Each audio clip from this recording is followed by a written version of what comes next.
ओम शांति। आज 22 अप्रैल 2022 है। प्यारे बाबा ने हम बच्चों को कहा कि अगर हमें पुण्य की दुनिया में चलना है तो पुण्य आत्मा बनना होगा, 5 विकारों को छोड़ना होगा और ज्ञान चिता पर बैठना है। आज बाबा ने हम बच्चों को वरदान दिया,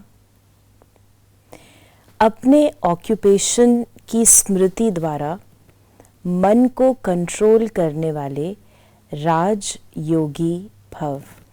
जब किसी व्यक्ति को अपनी ऑक्यूपेशन, अपनी स्किल्स, अपनी पोजीशन और ओहदा याद रहता है तो उस क्षण उसे अपनी शक्तियाँ, अपने पावर्स भी याद रहते हैं कि क्योंकि मैं इस ऑक्यूपेशन में हूँ, मेरा ये ओहदा है, तो मेरे पास ये शक्तियाँ हैं। इसी प्रकार बाबा ने हमें संगम युग पर आज एक बहुत सुंदर ऑक्यूपेशन याद दिलाई और वो है मैं राजयोगी आत्मा हूँ।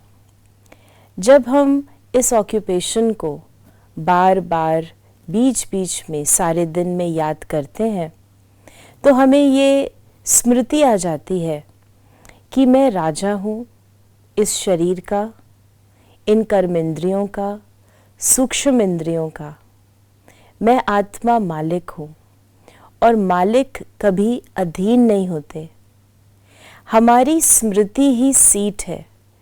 जब जब हमें ये याद रहता है तब तब हम अपनी सीट पर बैठते हैं और जब जब हम स्वयं को भूल जाते हैं, अपनी ऑक्यूपेशन को भूल जाते हैं, तब तब हम अपनी सीट से उतर जाते हैं।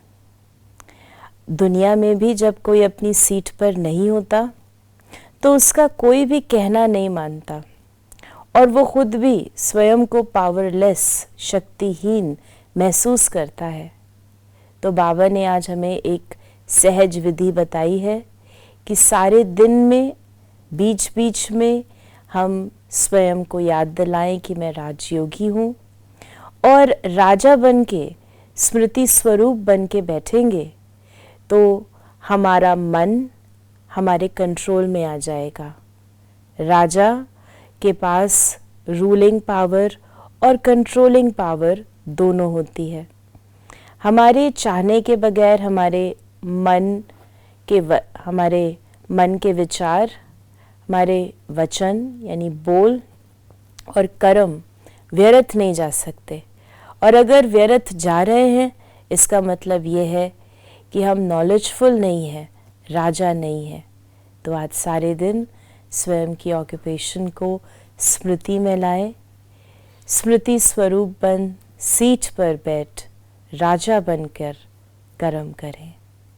ओम शांति।